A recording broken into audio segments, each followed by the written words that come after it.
Hello guys, and welcome back to my YouTube channel. I'm gonna talk in this video about what are boundaries, what are any type of boundaries, what are personal boundaries. And this is information provided by Therapist LLC, Therapist Aid LLC. You can find more materials on their website. But I find this very useful, very well organized. So in this video of today, I'm gonna share this with you guys. Okay. Personal boundaries are the limits and rules we set for ourselves within a relationship. A person within healthy boundaries can say no to others when they want to, but they are also comfortable opening themselves up to intimacy and close relationship. A person who always keeps others at distance, emotionally, physically, or otherwise, it says to have a rigid boundaries. Alternatively, someone who tends to get too involved with others has porous boundaries. So, rigid boundaries is boundaries that are very strict, too strict, and porous, it's poor or bad boundaries where you suffer for something called enmeshment. Enmeshment is when you are identifying with other people. You have no boundaries where you and another person begin.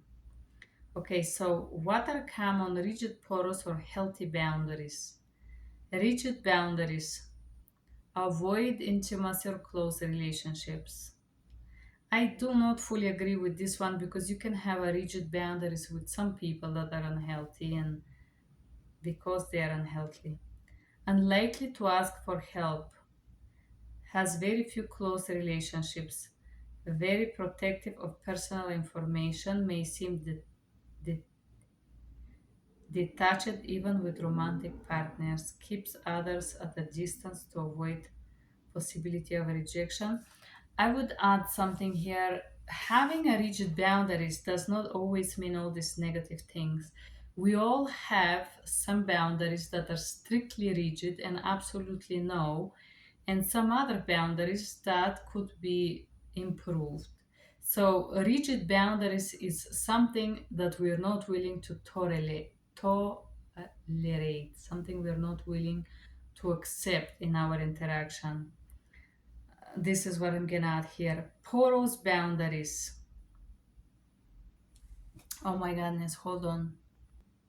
Porous boundaries, difficulty saying no to the requests of others, basically being a doormat. Over involved with others' problems, just busy, yeah, all the time with other problems. Dependent on the opinions of others, poor boundaries, codependent people. Accepting of abuse of, or disrespect. Fear rejection if they do not comply with others. So, poor boundaries is fear of rejection if somebody does not comply. Healthy boundaries values all opinion, own opinion, doesn't compromise values for others, share personal information in appropriate way, does not over or undershare, knows personal wants and needs and can communicate them, accepting when others say no to them. And also, I would say accepting in a healthy manner because some people throw tantrums, kick, scream, offend you, put you down. There is no need of that behaviors, right? Most people have mixed different boundary types. For example, someone could have healthy boundaries at works, porous boundaries in a relationship, and mix of three types with their family. Very good. The appropriateness of boundaries depend heavily on setting. What's appropriate to say when you're out with friends may not be appropriate at work. Very good. Something else. Some culture have very different expectation when it comes to boundaries. For example, in some culture is considered widely inappropriate to express emotions publicly. In other cultures, emotional expression is encouraged. So I'm gonna say something about rigid boundaries, porous boundaries, and healthy boundaries. So, usually, rigid boundaries are something that someone is not willing to tolerate. For example, for me, one rigid boundary is if a person is refusing to provide safe sex, which means condom. This is a sexual boundary. If a person is refusing to provide safe sex, he's not gonna see me again. This is a very rigid boundary of mine. Uh, Porous boundaries, it's when you are a doormat. I was a doormat for a very long time of my life. Not that I had difficulty to say no, but I was usually abused when I tried to say no, so I would bend under the pressure. Over involved all my life was curing other people problems. I would say that was part of that. I think people who struggle with porous boundaries are also codependent. I could say openly that I was codependent by others, particularly by others' negative opinions, which were usually people who use me and take advantage of me, and then they put me down when it's time for them to give back. And I'm so passionate about boundaries because I believe that living in an abusive family, it was one thing that I was feeling like most of my life before I discovered what boundaries are. I was feeling like I lack of something. Yes, I'm very smart. I have a great memory. I have three master degree. I'm very educated person. I'm well traveled. I work. I'm independent. But I always have felt that I'm a little bit less than others until I discovered what boundaries are. I was feeling less because I did not have a healthy parents to teach me how to express my limits. And luckily, I was able to do how to say to discover these boundaries through a therapist. Okay, what are personal boundaries and type of those? We have one, two, three, four, five, six type of boundaries, and somebody can add more to that. Physical boundaries refer to personal space and physical touch. Healthy physical boundaries include awareness of what is appropriate and what's not in various settings in a relationship. For example, hug, shake hand, or kiss. Physical boundaries may be violated if someone touches you when you don't want them to, or when they invite your personal space. For example, um, rooming to your bedroom. This is your personal space. So, physical boundaries include unwanted touch, basically, and forced sexuality, and so on. Okay, intellectual boundaries refer to thoughts and ideas. Healthy intellectual boundaries include respect for others' ideas and an awareness of appropriate discussion. Should we talk about the weather or politics? Intellectual boundaries are violated when someone dismisses or belittle other person's thoughts or ideas. American people usually do this. I think America is a culture of bullies, honestly. I believe because they see it on TV and they think it's cool or something. Emotional boundaries refer to a person's feelings. Healthy emotional boundaries include limitations of when to share and when not to share personal information. For example, gradually sharing personal information during the development of a relationship as opposed to revealing everything to everyone at once. Emotional boundaries are violated when someone criticizes, belittles, or invalidates another person's feelings. So, I think emotional and intellectual violation of boundaries go similar. For example, um, not long ago, like a few days ago, a person replied that he would come to purchase something from my house, a guy, very good looking guy. He said that he want to use Zelle, and I said, okay, but you have to wait for the payment to come through. So this person come because he said he's gonna use Zelle. I invite him in to check the boxes. It was boxes that I was selling, which I don't even think that he needed it in the end of the day. So, anyways, this guy come, but he said he won the boxes. He did pay me cash.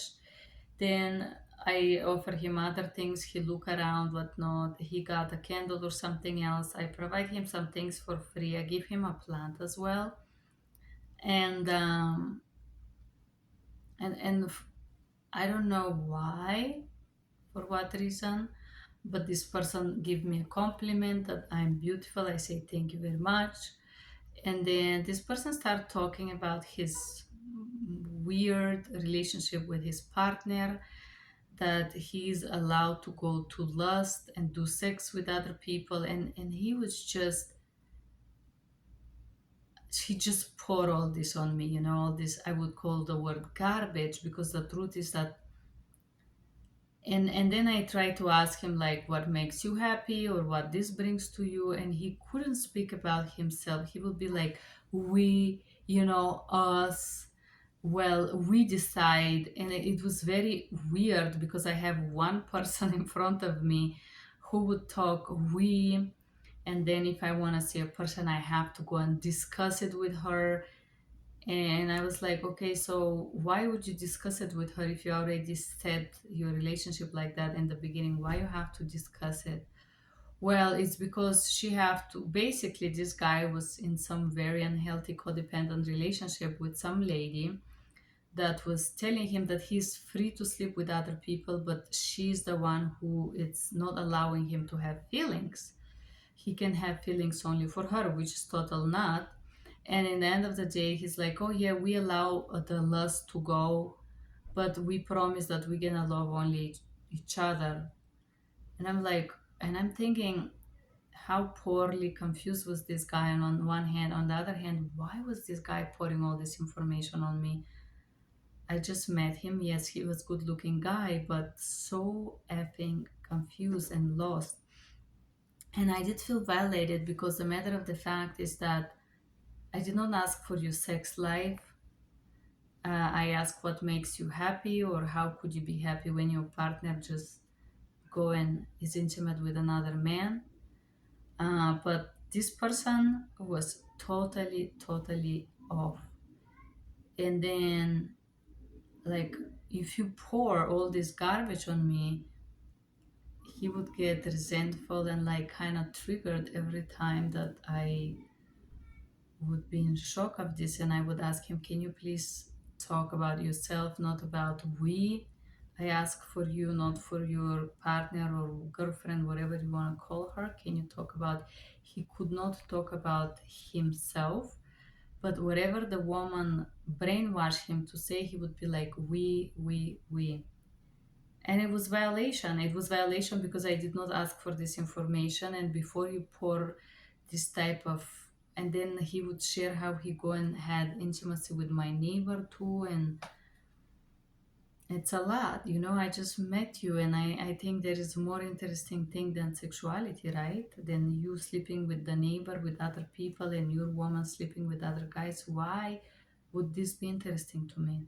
For what reason? This is a violation. But Americans are like this.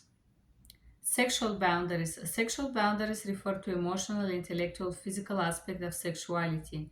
Healthy sexual boundaries involve mutual understanding, respect of limitation and desires between sexual partners. Sexual boundaries can be violated with unwanted sexual touch, pressure to exchange sexual act, leading and sexual comments or sexual conversations like the ones that I just shared with you. This guy come to purchase something, and then he start to pour all of this pornography on me with excuse. Material boundaries refer to money and possessions. Healthy material boundaries involve setting limits on what you will share and with whom. For example, if maybe appreciate to lend a car family member, but properly not to someone you just met this morning. Material boundaries are violated when somebody steals or damages another person's possessions, or when they pressure them to give or lend them their possessions. Or, for example, somebody pretend that they ask you to lend them money and they never return it. This is violation of financial boundaries. Time boundaries refer to how a person uses their time. To have healthy time boundaries, a person must set enough time for each facet of their life, such as work, relationship, and hobbies. Time boundaries are violated when another person demands too much of another person's time or requires you to do something. And there is other boundaries about work, responsibility, and so on. Okay, that's the personal boundaries, guys. I hope you enjoy reading this with me and philosophizing over it. The type of boundaries.